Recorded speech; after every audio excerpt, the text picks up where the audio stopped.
Assalamualaikum warahmatullahi wabarakatuh. Di sini saya mewakili dari Fakultas Teknik akan menjelaskan sebuah tata cara atau SOP baru dalam melaksanakan kerja praktek di Fakultas Teknik.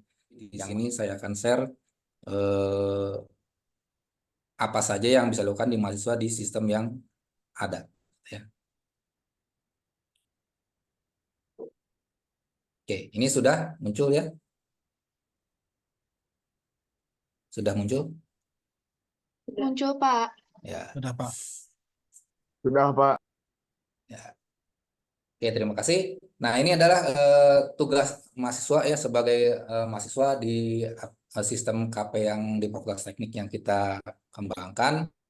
Yang pertama registrasi akun. Jadi setiap mahasiswa yang akan menggunakan aplikasi ini harus punya akun. Nah, itu akan registrasi terlebih dahulu daftar itu ya.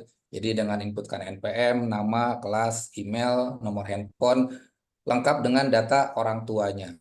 Ya, jadi supaya nanti data ini juga bisa digunakan untuk menginformasikan kepada mahasiswa maupun wali mahasiswa tentang kegiatan-kegiatan yang ada di Fakultas Teknik. Ya, jadi itu fungsi dari data yang kita kumpulkan ya berupa nomor handphone maupun email, data orang tua baik nomor handphone dan emailnya. Sehingga jika nanti ada informasi-informasi yang dari Fakultas Teknik maupun Prodi, maka akan langsung disampaikan kepada nomor WA mahasiswa tersebut ataupun WA dari orang tua atau wali mahasiswa tersebut. Jadi datanya sangat berguna untuk penyebaran informasi ke depannya. Yang kedua adalah pengajuan KP. Jadi setelah registrasi akun berhasil, nanti data yang kalian inputkan itu akan dicek ya. Jadi tidak akan langsung dapat akun ya. Dicek dulu oleh Prodi. Ya, Prodi akan mengecek, admin Prodi akan mengecek apakah data yang diinputkan ini sesuai dengan data di siap. Jadi akan dibandingkan dulu dengan data siap. Apakah namanya benar, NPM-nya benar itu ya. Jangan sampai nanti ada mahasiswa gelap ya. Jadi semua orang bisa registrasi ya. Jadi orang lain luar kampus juga selain dari UNLA ataupun selain fakultas saya itu juga bisa aja registrasi. Tapi belum tentu akunnya di verifikasi atau diterima ya. Jadi untuk sementara ini hanya untuk mahasiswa Fakultas Teknik. Nanti akan dicek oleh si admin prodi, lalu apakah benar data tersebut mahasiswa Fakultas Teknik, NPM-nya, namanya, jurusannya atau kelasnya, lalu prodinya, nah, itu datanya akan diverifikasi. Kalau sudah diverifikasi datanya benar, adalah sah atau valid sebagai mahasiswa Fakultas Teknik, maka akun atau username password akan dikirim ke email masing-masing. Jadi pastikan emailnya adalah email yang aktif dan bisa dibuka. Nah, dalam artian username passwordnya juga hafal ya. Emailnya harus aktif. Jadi nanti username dan passwordnya akan dikirim ke email masing-masing mahasiswa yang pada saat registrasi. Nah, setelah punya akun, dapat akun dari email ya. Nah, silakan login dari situ lalu bisa mengajukan KP. Nah, setelah pengajuan KP dilakukan lalu diperiksa oleh admin dan prodi. Kalau sudah disetujui KP-nya, maka KP sudah bisa mulai berlangsung ya. Jadi langsung berlangsung di tempat kalian kerja praktek. Nah, selama proses kerja praktek itu akan dipandu oleh pembimbing akademik atau dosen daripada prodi masing-masing. Nah, untuk itulah tugas kalian menginputkan catatan bimbingan kertas formulir kita isi pakai tulis tangan. Nah, ini isinya sudah melalui sistem. Jadi ingat selama kerja praktek.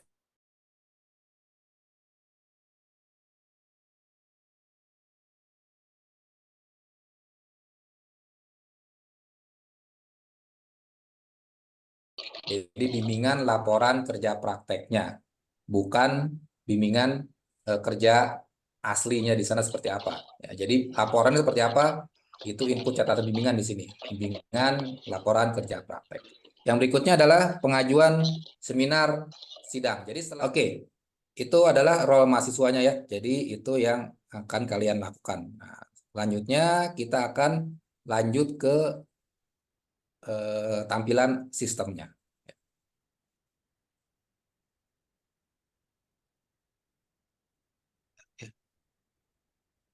Kita lihat dulu. Oh, ini.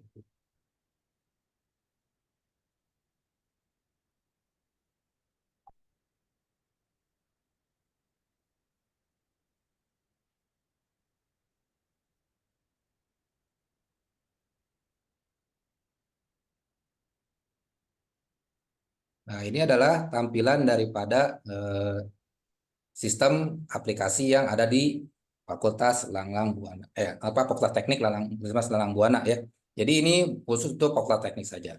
Nantinya ya di sistem ini kenapa namanya tidak menggunakan KP, karena diharapkan nanti ada aplikasi lain yang bisa dimasukkan ke dalam sini gitu ya. Jadi tidak hanya KP saja nantinya. Diharapkan seperti itu. Nah, inilah tampilan halaman loginnya gitu ya. Jadi ini adalah alamatnya ya. Jadi apps apps ft unla acid ya. apps.ft.unla.ac.id. Nah, itu bisa dicatat. Nah, jika ada error atau tampilan tidak bisa dibuka, itu mohon hilangkan HTTPS-nya ya. Jadi tidak pakai S, HTTP saja.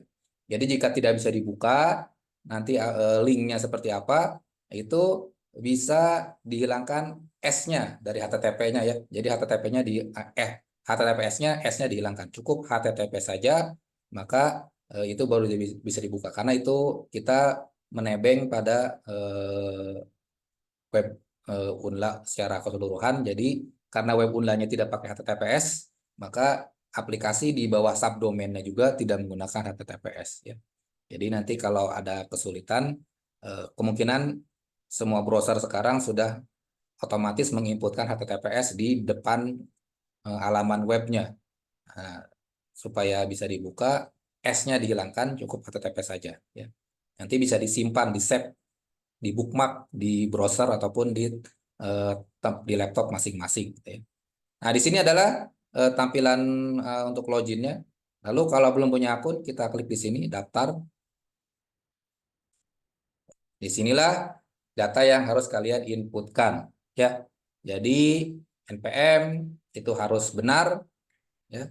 Lalu nama, jenis kelamin, angkatan tahun berapa ya.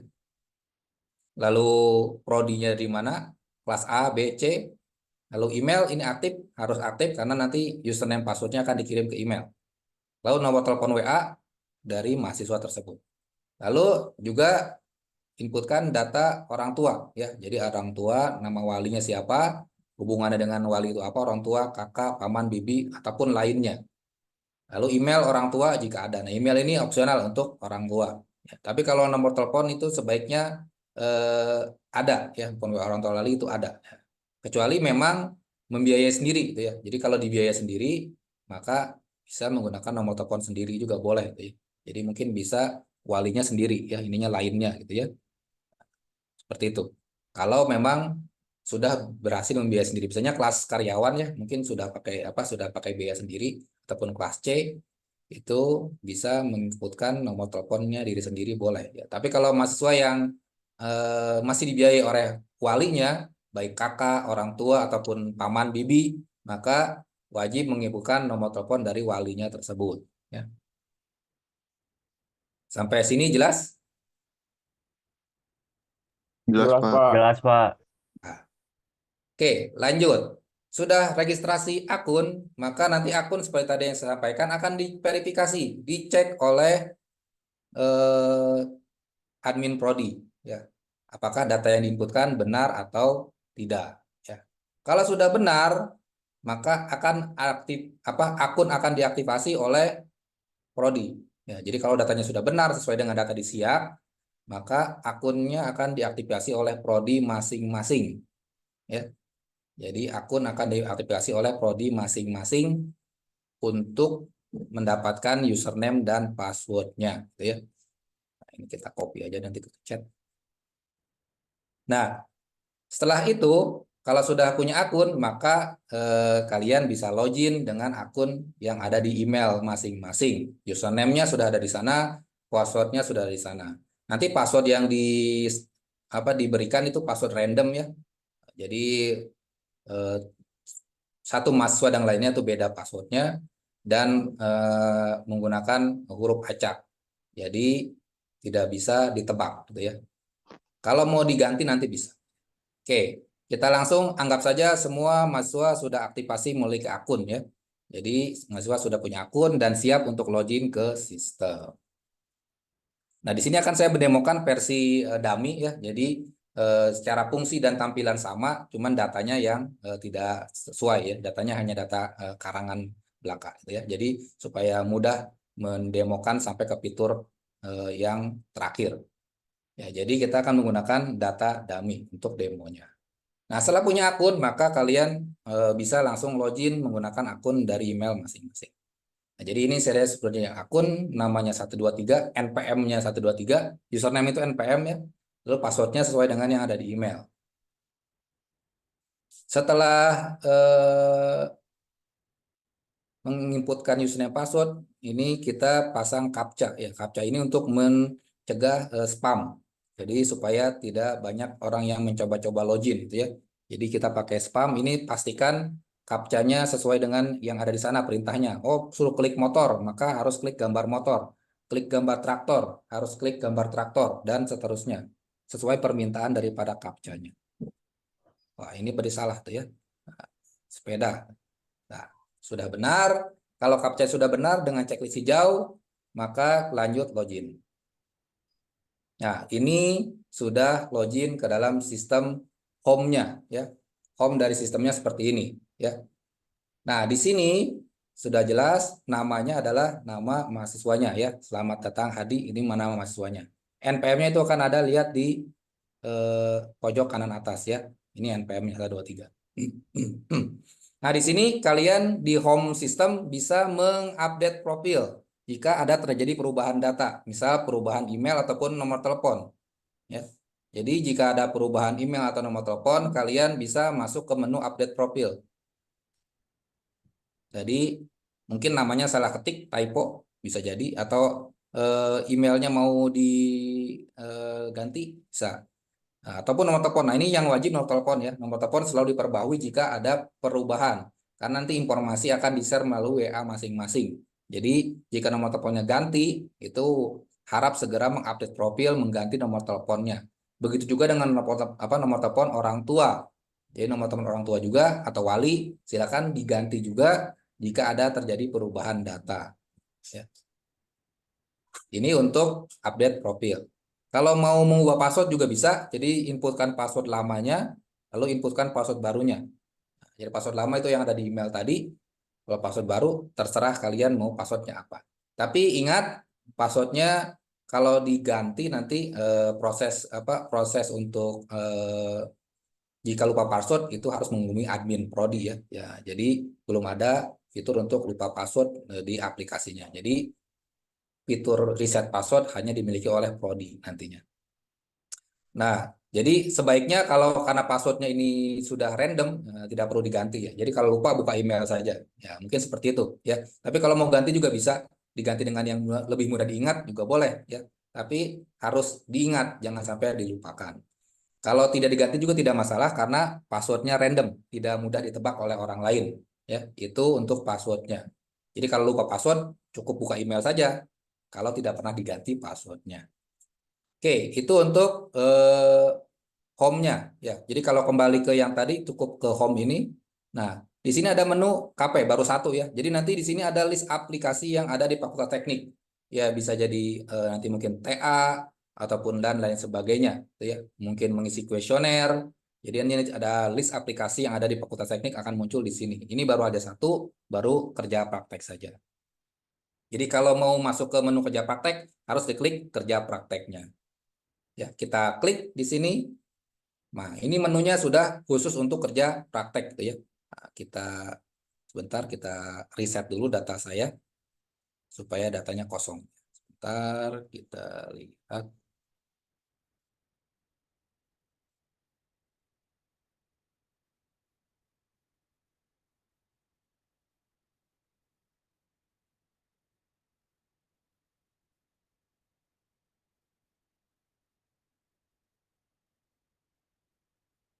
Ya, Sudah, kita masuk ke menu KP-nya ya untuk mahasiswa yang akan mengajukan kerja praktek. Yang penting akunnya sudah diaktifasi dan memiliki username dan password.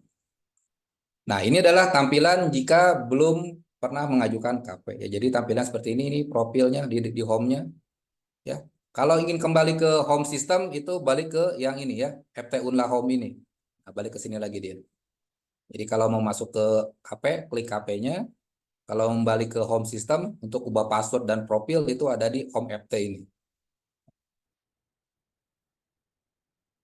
Oke, ini ada tampilan untuk home daripada sistem KP ya. Kalau tadi home system secara keseluruhan, ini khusus untuk KP masing-masing prodi. Ya. Ini ada profilnya, nama kalian, lalu ada status KP, belum mengajukan KP karena belum. Nah, untuk mengajukan ini ada langsung ke menu pengajuan rencana KP. Oke. Nah, yang diajukan di sini catatan ya, catatan untuk mahasiswa yang diajukan di sini adalah yang sudah disetujui ya. Yang sudah disetujui atau sudah mendapatkan surat penerimaan dari tempat KP-nya ya.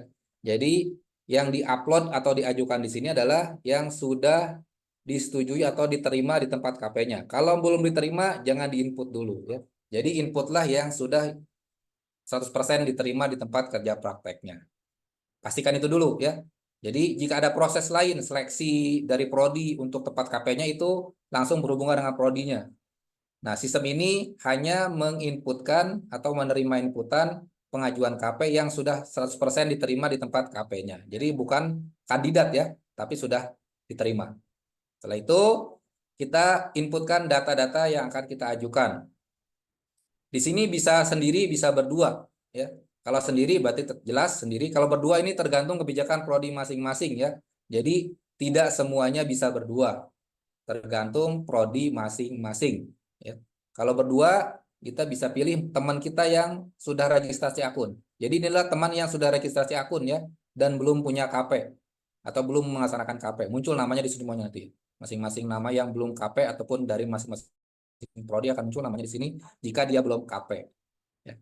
Itu kalau berdua. Nah, kalau berdua itu yang mengajukan salah satu saja, tidak dua-duanya mengajukan. Jadi kalau KP-nya berdua, cukup salah satu yang mengajukan perwakilan, ya, tidak semuanya mengajukan secara bersamaan. Itu kalau berdua. Tapi ingat berdua ini adalah kebijakan prodi. Jadi tidak semua prodi di Fakultas Teknik itu bisa berdua. Ya, tergantung dari prodi masing-masing ya. Jadi silakan koordinasi dengan prodi masing-masing untuk sendiri atau berduanya. Ya. Ada yang boleh sendiri, ada yang boleh berdua, ada yang tidak juga ya, tergantung dari prodi masing-masing. Nah, kalau sudah lanjut kita input judul KP-nya, kira-kira akan mengerjakan apa di tempat KP-nya gitu ya.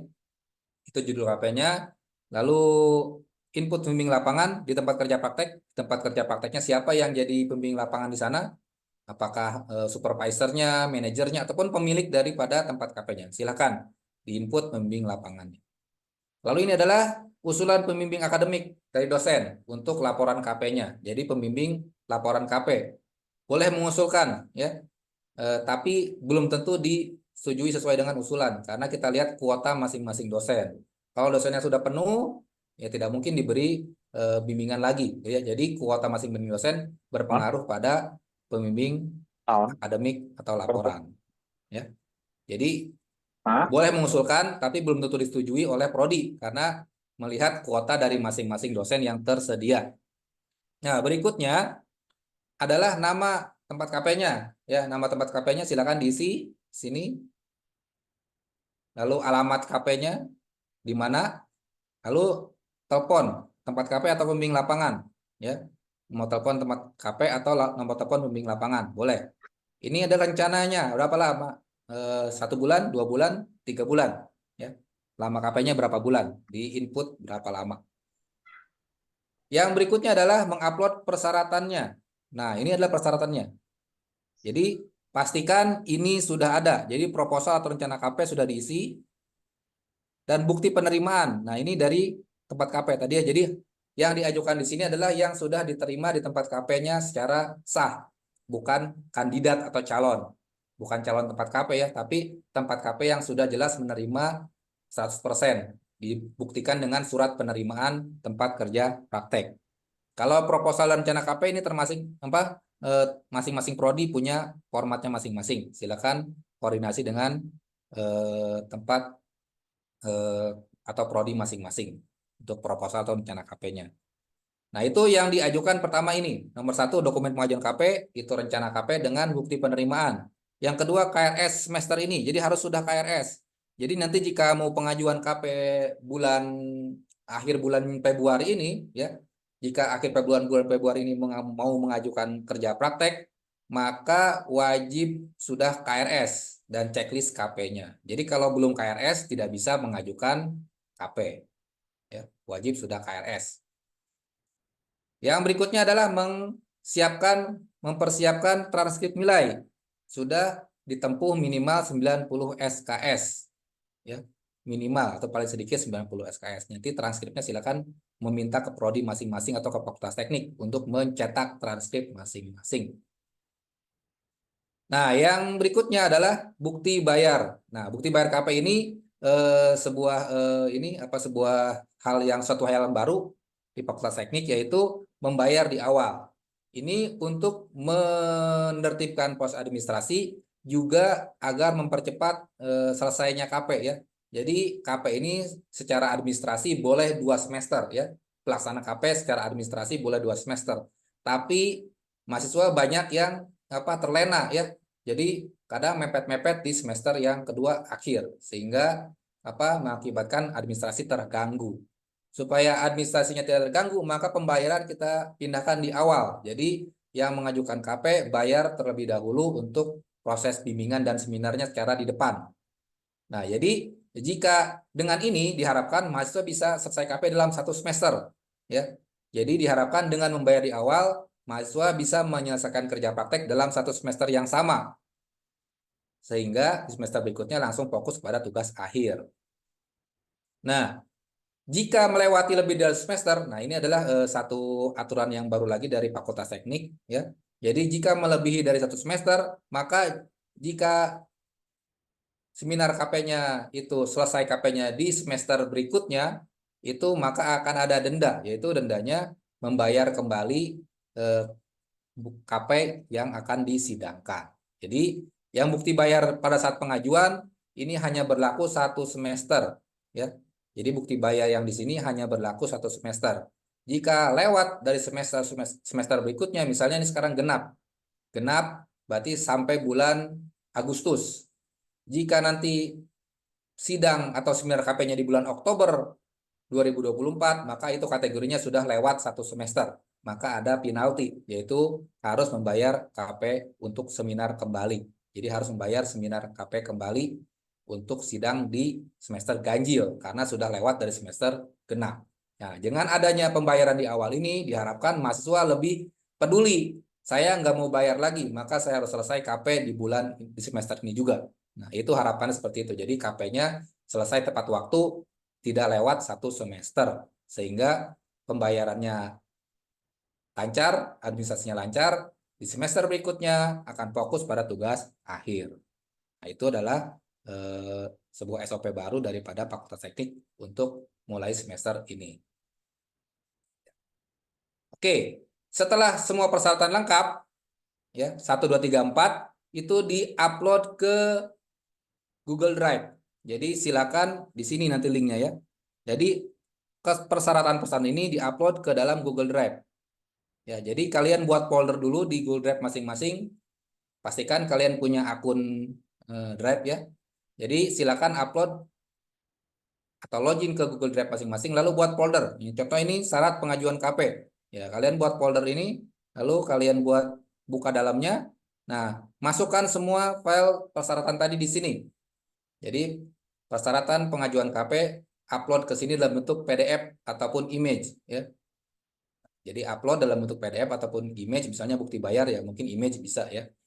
Nah, jadi upload dalam bentuk PDF atau gambar, image dalam folder yang sama, dalam 1 folder, ya. Jadi jangan dalam beberapa folder, harus dalam 1 folder yang sama. Ya. Setelah selesai mengupload semua bukti-bukti di sini, syarat-syarat pengajuan KP di sini diupload, semuanya syaratnya lengkap. Nanti kita bisa mendapatkan atau harus men-share link folder syarat pengajuan KP ini ya. Jadi ini cara share-nya mungkin sudah tahu ya. Ya tinggal klik kanan, kita share. Nah, share-nya ini jangan lupa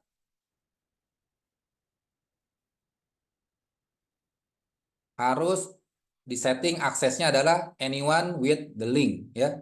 Jadi di share aksesnya untuk folder yang akan kita share itu anyone with the link ya. Jadi supaya bisa diakses oleh admin prodi nantinya untuk pengecekan ya. Nah, setelah selesai aksesnya kita ubah menjadi umum atau anyone with the link, maka tinggal copy linknya ya. Copy link, diklik copy linknya, lalu dipaste di halaman pengajuan KP yang tadi. Di sini dipastenya. Ya. Jadi tinggal dipaste share folder yang tadi sudah dibuat. Jadi nanti jika ada kekurangan ataupun persyaratan yang belum sesuai, maka nanti admin prodi akan menghubungi mahasiswa tersebut dan mahasiswa tersebut langsung mengupdate di drive-nya ya. Jadi langsung update di Google Drive-nya persyaratan yang kurang ataupun persyaratan yang salah, update di folder tadi ya. Jadi kalau ada yang salah, langsung update di foldernya saja, nggak usah lagi ke sistemnya. Kekurangan seperti apa? Upload di sini. Kalau ada kekurangan. Seperti itu. Ya. Sampai sini jelas ya? Jelas? Halo? Jelas, Pak. Ya. Jelas, Pak. Ya, terima kasih. Ya, jadi sudah lengkap persyaratannya, dimasukkan dalam Google Drive folder, lalu link folder drive-nya dimasukkan ke sini, dipaste gitu ya. Dipaste di sini. Kalau sudah, tinggal mengajukan. Ya, kalau sudah tinggal ajukan, maka nanti data pengajuannya akan muncul di halaman yang sama ya. Kita sebentar simulasikan pengajuan sudah diajukan.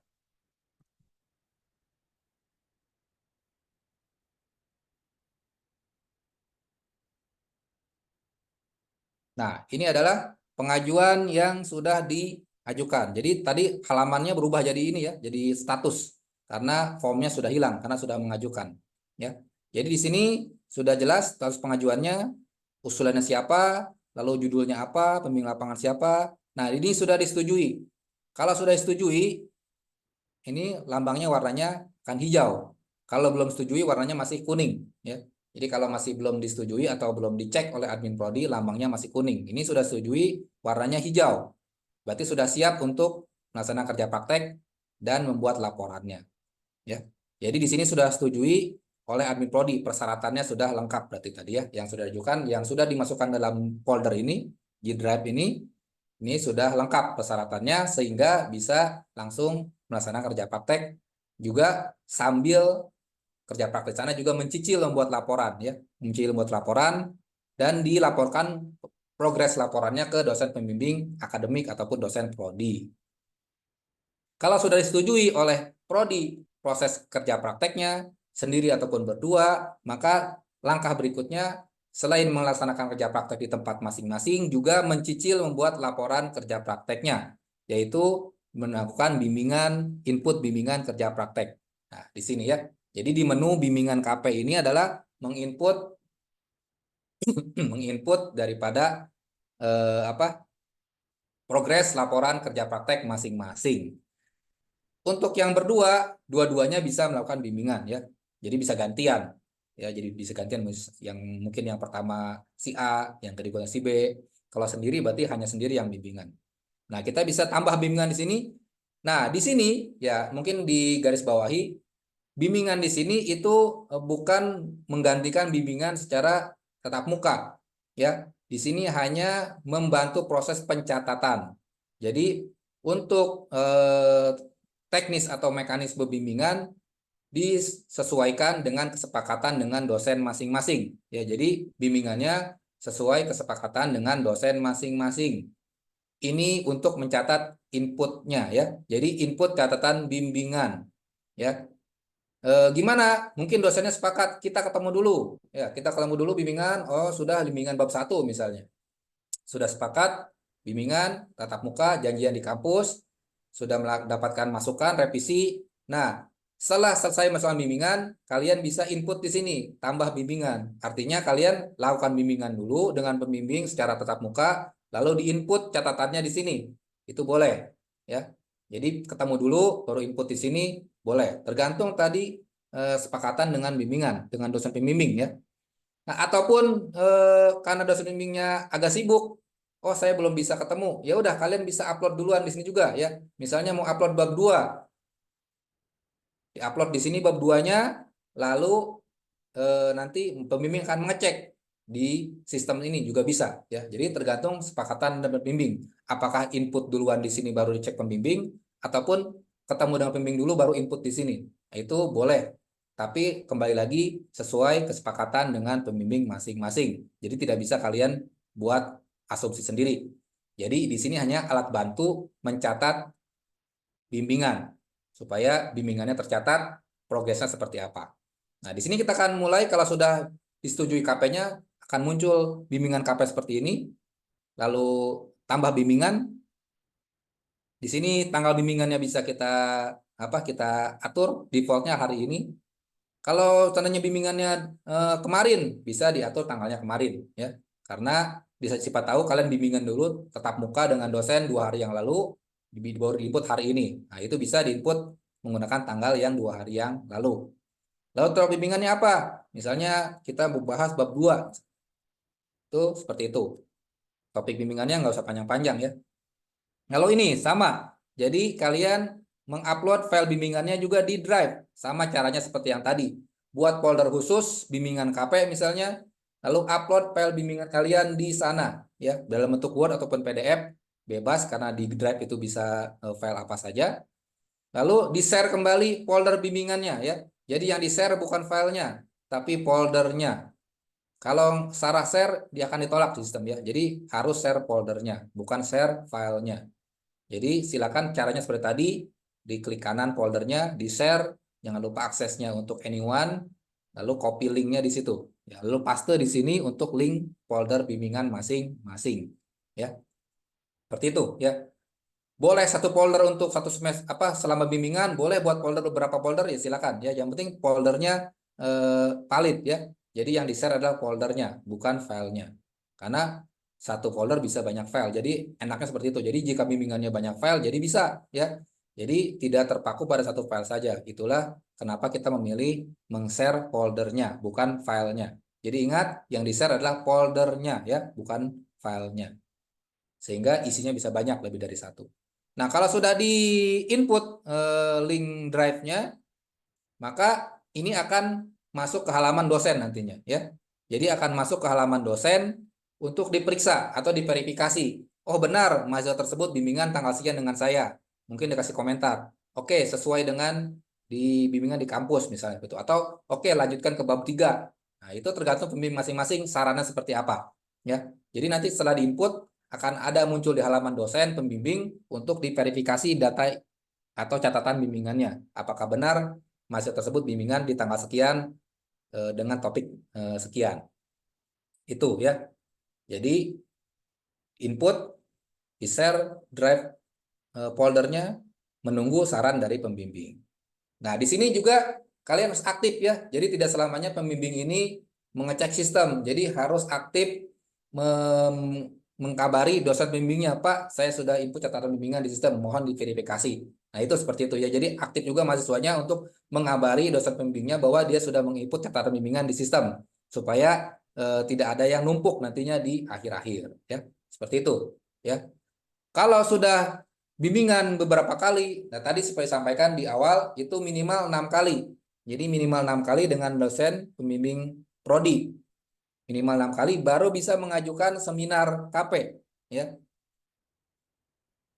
Ini baru 1 kali misalnya kita ajukan di seminar KP, di sini belum bisa mengajukan. Selain tutup juga mungkin karena sudah belum ya. Kalau belum mengirim 6. Ya kalau belum 6 berarti dia belum bisa mengajukan bimbingan KP. Jadi 1 2 minimal ya. Jadi boleh lebih ya. Kalau udah minimal 6 tentang jadi hanya 6 aja, tidak ya. Jadi boleh lebih ya. Boleh lebih untuk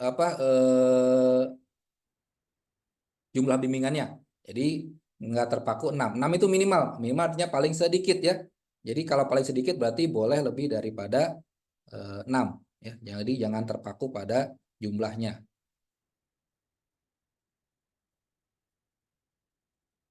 Oke, kita masuk ke sini. Nah, ini artinya belum dapat mengajukan seminar KP karena belum 6. Kalau sudah 6, 1, 2, 3, 4, 5, 6, maka dia bisa mengajukan seminar KP. Oke, sampai sini jelas? Jelas, Pak. Jelas ya. Jelas, Pak. Terima kasih.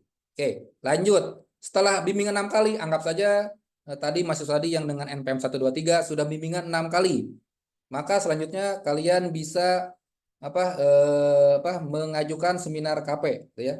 Mengajukan seminar KP kalau sudah bimbingan selama 6 kali. Sehingga tampilannya itu sama seperti apa bentar ya.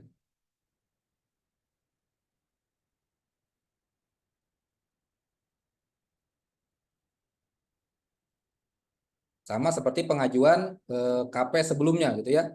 Jadi dia tampilannya seperti sudah mengajukan pengajuan seminar KP dari awal tadi ya.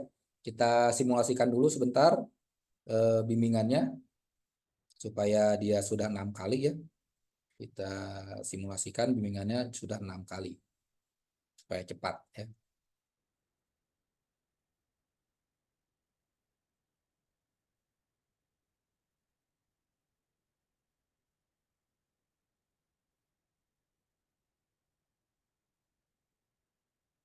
Oke, kita tambahkan di sini 6 kali langsung.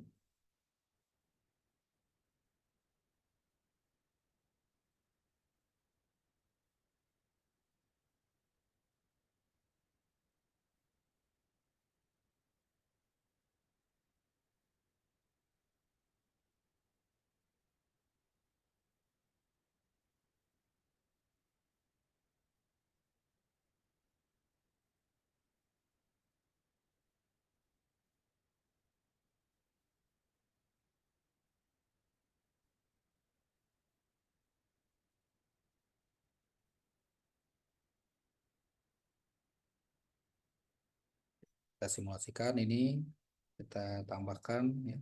Ini bab 1, drive-nya yang tadi kita share. Nah, ini belum copy tadi ya. Di link. Nah, di sini drive-nya sudah. Nah, ini 2 kali ya. Ini belum di ACC. Lalu kita tambah lagi ini misalnya topik bimbingannya bab 2. Lalu kita kan foldernya dan seterusnya ya. Ini misalnya bab 3. Lalu kita tes lagi. Ini mungkin sudah masuk bab 4. Lalu kita tambah lagi. Ini baru 6 ya. Ini baru 5. Nah, ini sudah 6. Tapi 6 ini masih belum diperiksa oleh dosen pembimbing ya, belum diperiksa. Kalau belum diperiksa tetap tidak bisa mengajukan seminar KP, belum ya, karena masih belum 6. Jadi harus diperiksa dulu. Jadi maka tadi aktif mengkabari dosen pembimbingnya untuk memverifikasi catatan bimbingan di sistemnya. Oke, kalau sudah 6 kali, berarti tinggal menunggu masing-masing ini tidak ini contoh saja ya, tanggalnya sama. Jadi kalian nggak mungkin tanggalnya sama karena bimbingannya pasti mungkin seminggu sekali, 2 sekali ya, tergantung bimbingan dari masing-masing. Nah, kita akan simulasikan bahwa ini sudah disetujui.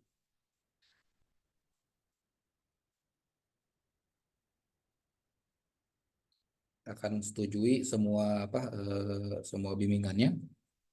Nah,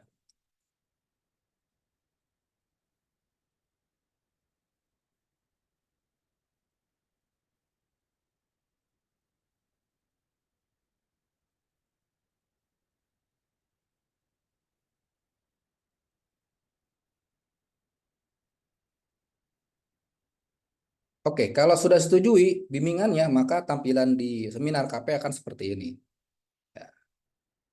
Ya. Nah, ini adalah tampilan pengajuan seminar kerja praktek kalau sudah melakukan bimbingan selama 6 kali atau lebih. Ya. Nah, kalau sudah muncul seperti ini, maka kalian bisa mengisi persyaratan dan datanya. Yang pertama adalah judulnya. Bisa saja ada perubahan judul ya, ada perbaikan. Misalnya ada sedikit perubahan ya, tapi tidak melenceng dari yang di awal rencanakan. Jadi jika ada perubahan sedikit bisa melakukan menginputkan atau mengedit jadwal atau mengedit judul KP-nya di sini, ya. Lalu jangan lupa persiapkan persyaratannya. Nah, ini persyaratan seminarnya ya. Jadi yang pertama, laporan KP sesuai format. Nah, ini masing-masing prodi punya formatnya ya. Jadi silakan upload laporan KP dalam bentuk PDF dan Word 2 versi ya, supaya nanti ada backupnya. Yang kedua ada logbook dan penilaian kerja dari pembimbing lapangan yang sudah ditandatangan. Jadi nanti kalian akan diberi logbook, format logbooknya akan diupload di Google Drive, nanti akan kalian bisa download masing-masing, lalu dicetak, lalu diisi oleh dosen pembimbing lapangan. Ya. Lalu juga ada form penilaian. Nah, form penilaian juga nanti kalian upload, kalian print, lalu minta pembimbing lapangan di tempat kerja praktek mengisinya, dapat nilai apa kalian di sana. Ya. Nah, itu dua hal daripada tempat KP, yaitu logbook dan penilaian kinerja dari pembimbing lapangan yang sudah ditandatangan. Oke, kalau sudah, nanti yang ketiga adalah bukti lunas DPP. Nah, jadi kalau untuk seminar itu wajib lunas DPP. Karena kalau tidak lunas DPP, nilainya tidak bisa diinput ya. Jadi percuma sudah seminar KP tapi nilainya tidak bisa diinput karena belum lunas DPP. Jadi harus lunas DPP untuk seminar KP. Dan, nah ini yang pakai bintang ya. Nah, jadi pakai bintang itu KRS checklist KP dan bukti bayar KP jika pelaksanaan KP lebih dari 1 semester. Jadi tadi seperti yang sudah disampaikan di awal, bukti bayar di awal itu untuk berlaku hanya 1 semester. Kalau melewat dari semester yang berjalan, misalnya sekarang genap mulainya, maka harus seminar digenap juga atau maksimal bulan Juli atau Agustus. Kalau sudah seminarnya nanti bulan Oktober, berarti sudah masuk ke ganjil. Kalau sudah ganjil, maka masuk semester berikutnya. Karena masuk semester berikutnya, wajib checklist KP, wajib juga bukti bayar KP yang baru atau penalti daripada keterlambatan melaksanakan seminar KP-nya. Ya. Juga plus bukti lunas DPP ya. Kalau seminar wajib DPP. Seperti itu. Sama seperti tadi, semua persyaratannya kalian upload di Google Drive. Ya. Jadi silakan buat folder baru di sini boleh gitu ya. Jadi kita buat folder baru, misalnya syarat seminar itu ya.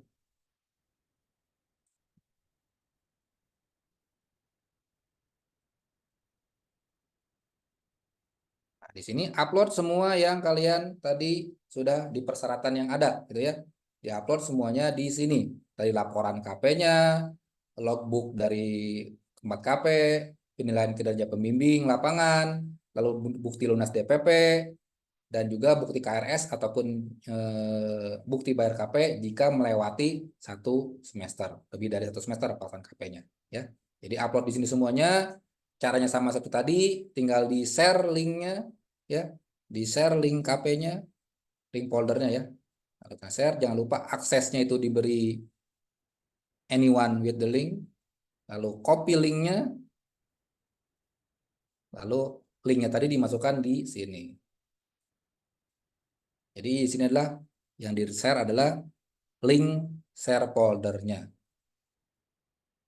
Kalau sudah lengkap persyaratannya diupload, baru ajukan. Nah, di sini pengajuan sedang dalam proses. Apa prosesnya? Menunggu persetujuan seminar dari pembimbing. Artinya, walaupun kalian sudah bimbingan 6 kali, terus kalian sendiri menganggap, oh laporan saya sudah selesai. Pembimbing lapangan juga sudah memberi nilai. Tapi pembimbing prodi atau pembimbing akademik itu belum menyetujui, menganggap laporan kalian belum selesai, maka kalian tidak bisa lanjut ke seminar KP. Tetap harus dapat persetujuan dari pembimbing prodi, ya. Jadi harus mendapat persetujuan pembimbing prodi. Wajib itu, ya. Walaupun kalian menganggap sudah selesai, tapi bisa jadi pembimbing kalian anggapnya belum selesai. Secara persyaratan kalian sudah cukup. Jadi bimbingan sudah 6 kali atau lebih, tempat KP sudah menyatakan sudah selesai, tapi secara laporan pembimbing masih belum puas tentang laporan KP yang kalian buat, maka kalian belum bisa setuju oleh pembimbing. Jadi harus tetap mendapat persetujuan pembimbing untuk seminarnya. Kalau sudah lengkap persyaratan tadi lalu diajukan ke sistem, maka akan masuk ke halaman pembimbing nantinya. Pembimbing akan menyetujui atau tidak pengajuan seminar KP kalian masing-masing. Ya. Ini adalah contoh masih proses, masih biru ya. Jadi masih menunggu persetujuan seminar dari pembimbing. Oke, kita simulasikan pembimbing sudah setuju ya. Kita simulasikan pembimbing sudah setuju sehingga masuk ke tahap berikutnya, yaitu pengecekan oleh prodi. Ya, kita simulasikan ini sudah disetujui oleh pembimbing ya. Kalau sudah disetujui oleh pembimbing, maka statusnya adalah pengajuan seminar di proses oleh prodi. Di sini pengecekan administrasi tadi ya. Jadi pengecekan administrasi oleh prodi, apakah sudah lengkap, laporannya sudah ada, logbook sudah ada, penilaian kinerja sudah ada, bukti DPP lunas sudah ada, ataupun bukti KRS dan bayar KP yang baru jika loncat lebih dari 1 semester sudah ada. Jadi administrasinya akan dicek oleh prodi apakah sudah lengkap atau belum. Ya, dilihat di sini ya. Jadi bisa lihat di sini di pengajuan seminar KP ini menunya status kita seperti apa. Apakah sudah setuju atau belum. Nah, ini berarti masih diproses oleh prodi. Pengecekan administrasi lengkap atau belum. Atau bisa dilihat juga di halaman dashboard itu ya. Nah, ini ya. Pengajuan seminar diproses oleh prodi. Ini status umumnya. Kalau detailnya bisa masuk ke pengajuan seminar KP ini. Nah, berarti ini masih diproses oleh prodi. Nah, kalau prodi menyatakan persyaratan administrasi sudah lengkap, maka prodi akan menyetujui pengajuan seminar dan sekaligus memplot kapan seminar dan pengujinya siapa. Ya. Jadi akan diplot kapan seminar dan pengujinya siapa. Kita simulasikan, prodi sudah menyetujui dan memplot kalian seminar KP tanggal berapa dengan penguji siapa.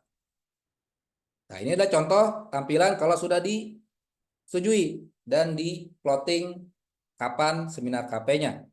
Jadi selamat pengajuan sudah disetujui. Jadi ini adalah statusnya jadwalkan seminar, tanggalnya sekian, lalu ruangannya di mana? Ada di sini. Apakah online nanti ruangannya bentuk Zoom? Kalau offline berarti di kelas ataupun di lab. Lalu pengujinya siapa? Nah, penguji sini tergantung dari prodi masing-masing ya. Jadi sini pengujinya ada 2, tapi ada juga penguji dari prodi yang hanya 1. Jadi ada prodi yang pengujinya 1. Jadi itu kembali ke prodi masing-masing ya. Jadi ada pengujinya 1, ada pengujinya 2. Jadi tergantung dari prodi masing-masing. Nah, di sini kalian sudah siap ya. Jadi sudah tahu tanggal berapa saya sidang, jam berapa, di ruang mana, pengujinya siapa. Itu ya yang akan informasinya muncul di sini. Ya. Di dashboard juga akan muncul statusnya seperti itu. Dijadwalkan seminar, lalu tanggal kapan, pengujinya siapa. Nah, di sini setelah seminar selesai, ini halaman dashboard ya, bisa kalian masuk di halaman dashboard. Di sini kalian diminta, ini ya proses yang terakhir, setelah seminar dilaksanakan, ini anggap saja sudah selesai seminarnya, lalu sudah mendapatkan masukan dari penguji maupun pembimbing, maka inilah masukannya, ya masukan daripada penguji dan pembimbing. Lalu berikutnya adalah upload revisinya, ya. Jadi tahap setelah seminar KP atau sidang KP dilanjutkan dengan mengupload revisinya di sistem. Jadi halaman dashboard langsung supaya nggak usah pindah-pindah. Jadi pada saat kalian masuk dashboard ataupun masuk halaman KP akan muncul ini kalau sudah melaksanakan seminar. Lalu ini perbaikan kalau ada judul KP yang perubahan selama sidang, ya bisa jadi ada masukan dari penguji gitu ya. Oh, judulnya kurang pas. Bisa diupdate atau diedit judulnya di sini. Nah, yang berikutnya adalah mengupload revisi tersebut di Google Drive. Sama seperti halnya tadi bimbingan ataupun pengajuan, maka menggunakan Google Drive folder. Jadi upload ke foldernya masing-masing. Caranya sama ya tadi. Apa yang harus diupload?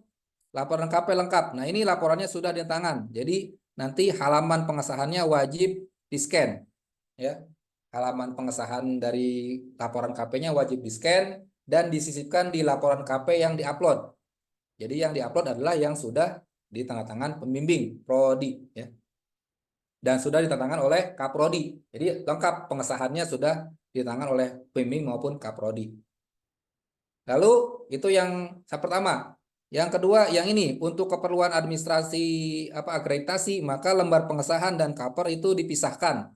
Jadi lembar cover dan pengesahan yang sudah ditandatangani dipisahkan di file terpisah. Jadi isi cuma 2 halaman ya, cover sama pengesahan. Itu untuk proses administrasi akreditasi gitu ya. Jadi kalian harus memisahkan sebuah file baru yang isinya hanya 2 halaman, cover dan lembar pengesahan yang sudah ditangani dalam bentuk PDF. Berikutnya adalah produk. Nah, ini adalah hasil karya dari KP masing-masing ya.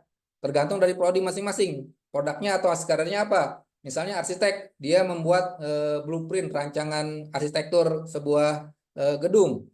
Maka filenya bisa dimasukkan ke situ, di zip atau di RAR, di folder, lalu masukkan ke folder revisi yang akan diupload. Ya, jadi tergantung prodi masing-masing. Misalnya prodi elektro membuat hardware, tak mungkin kan hardware kita kita upload, maka yang diupload adalah video demonstrasi hardware tersebut. Ya, jadi buat videonya, demonstrasi hardwarenya divideokan, lalu file videonya diupload ke Google Drive. Terus kalau informatika membuat aplikasi, maka aplikasinya itu di zip, di RAR, dimasukkan ke dalam source code-nya ya, source code-nya dimasukkan ke dalam drive revisi yang akan diupload. Terus kalau apalagi sipil misalnya, sipil mungkin buat apa? Buat RAB ataupun perhitungan-perhitungan pembangunan gedung atau jalan. Nah, itu bisa diupload hasil karyanya selama praktek di Google Drive revisi yang akan diupload. Ya, tergantung daripada prodi masing-masing karyanya apa. Ya, jadi silakan koordinasi dengan prodi masing-masing karyanya apa, nanti upload di situ dalam bentuk zip atau RAR. Oke, itu 3 yang harus diupload ke dalam folder revisi. Ya, setelah di-upload, maka cukup paste link revisinya di sini. Ya. Jadi kalau sudah berhasil diupload, link drive-nya dipaste di kolom yang tersedia. Lalu dikirim revisi. Ya. Sudah selesai, berhasil mengirim revisi, artinya nanti akan dicek oleh prodi. Apakah file revisi yang dikirim itu sudah sesuai dengan persyaratan. Ya. Jadi ini akan dicek oleh prodi apakah file yang dikirim sudah lengkap. Kalau sudah lengkap, nanti prodi akan menceklisnya bahwa revisi sudah lengkap dikirim. Tadi laporannya sudah tanda tangan, lalu sudah ada cover dan pengesahan yang terpisah, lalu produknya juga sudah diupload. Maka sudah lengkap, maka prodi akan memverifikasi bahwa revisi sudah lengkap diupload. Kalau sudah lengkap diupload, maka prodi akan memberikan checklist KP sudah selesai. Kalau KP sudah selesai, maka kalian bisa melihat nilainya ya. Jadi nilai akan muncul di sistem kalau revisinya sudah diterima lengkap oleh prodi. Ya, kita lihat di sini. Nah, ini artinya sudah selesai. Jadi yang tadi link revisinya sudah hilang karena sudah selesai. Kalau tadi revisinya ada perbaikan, cukup langsung masuk ke folder drive-nya masing-masing saja. Update di situ ya. Update isi foldernya kalau revisinya ada yang kurang. Kalau sudah lengkap revisinya, prodi akan menceklis KP sudah selesai. Kalau sudah checklist KP sudah selesai dari prodi, maka di halaman dashboard mahasiswa akan muncul nilainya. Nilainya sudah dapat A di sini ya. Jadi kalau mau lihat nilai, wajib upload revisi dengan lengkap. Ya, seperti itu. Dan nilai ini akan diinput ke SIAK. Kalau belum lunas DPP, maka tidak bisa diinput ke SIAK. Maka otomatis tadi persyaratan seminar adalah wajib lunas DPP. Karena untuk menginput nilai seminar KP ke SIAK, wajib lunas DPP. Seperti itu.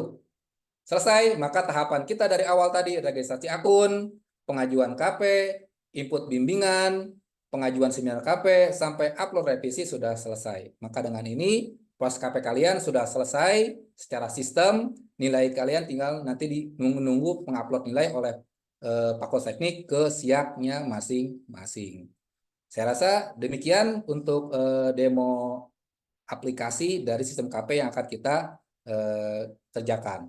Kalau kalian ingin pindah ke halaman home sistemnya, cukup masuk di sini ya, home FT Munla ini, maka masuk ke halaman home tadi untuk update profil maupun ubah password. Untuk ke menu KP, wajib masuk ke sini. Nah, di sini adalah tempat KP. Jadi menu di sini khusus untuk KP semua. Sedangkan di home itu untuk profil saja. Ya. Jadi masuk ke KP, baru muncul menu-menu daripada KP masing-masing mahasiswa. Demikian, saya kembalikan kepada Pak Irwin untuk memulai sesi tanya jawab. Silakan.